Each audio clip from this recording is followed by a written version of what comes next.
Nagpamalas ng galing sa figure skating ang pinsan ni Pangulong Noynoy Aquino. Yan ang tinutukan ni Micaela Papa.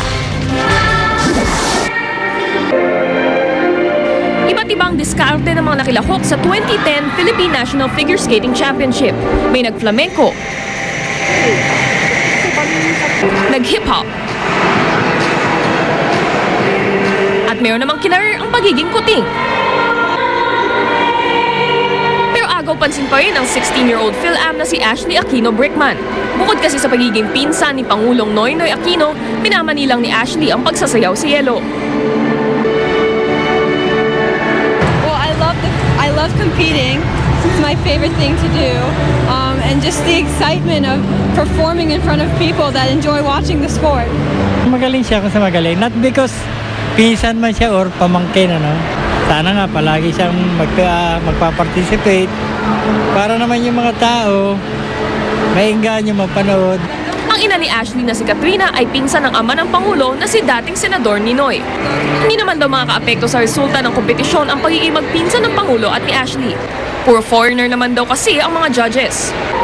Mensahe niya sa pinsan, You're doing great things for this country and I think that you can really help promote this sport. I would love for you to come watch me skate tomorrow if you have any time. Micaela Papa, nakatutok, 24 oras. Kasama sa mga may booth dito sa Noel Bazaar ang ilang celebrities. Pinuntahan ko ang ilan kanina.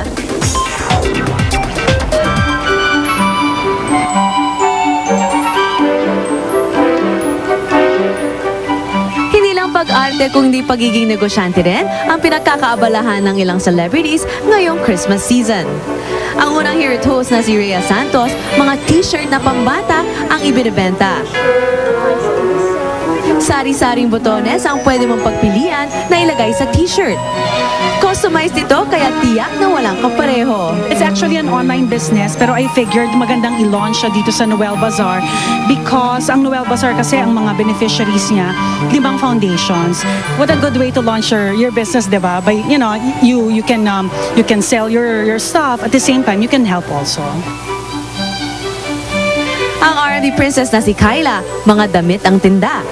Mga damit din ang ibinibenta sa booth ng Griselda star na si Glyza De Castro, pati na rin sina Pia Magalona at Jay Manalo.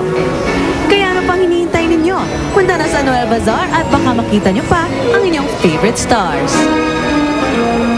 Till Monday, November 29 ang Noel Bazaar. But don't worry, may part 2 pa po on December 18 to 23.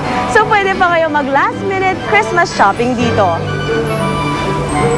Thanks for watching mga kapuso. Live mula sa Noel Bazaar sa World Trade Center. Ako po si Grace Lee. Tia Jiggy. Salamat, Grace. At isang linggo bago magpasko, nagdaos ng makulay na Grand Christmas Parade at Pyro Musical Show sa Mall of Asia sa Pasay. Nakatutok doon live si Victoria Tulad. Victoria. Pia Jiggy, ramdam na ang Pasko rito sa Mall of Asia.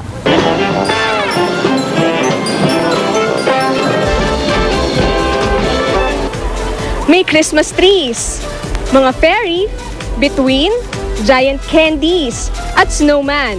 Bumbinda rin si Cinderella at syempre si Santa Claus.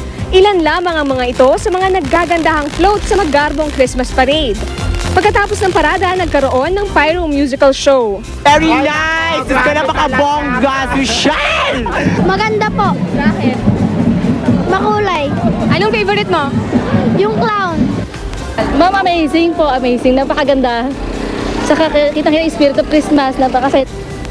Pia Jiggy, tuloy-tuloy ang mga parada at Pyro Musical Show gaya nito sa mga darating na Sabado sa buwan ng Disyembre. Pia Jiggy. Maraming salamat, Victoria Tulad. At yan po mga balitang aming tinutukan sa nakalipas na 24 oras. Maraming salamat sa inyong pagtitiwala. 28 araw na lang, Pasko na, at ngayong Kapaskuhan, tandaan po natin ang kahalagahan ng pagbibigayan na mula sa puso. Mula sa tahanan ng katotohanan, ako po si PR Kanghel. Ako po si Jiggy Manica, dito ang GMA. Walang kinikilingan, walang pinoprotektahan, walang kasinungalingan. Walang bahid politika, serbisyong totoo lamang. At dahil hindi natutulog ang balita, Nakatuto kami 24 oras.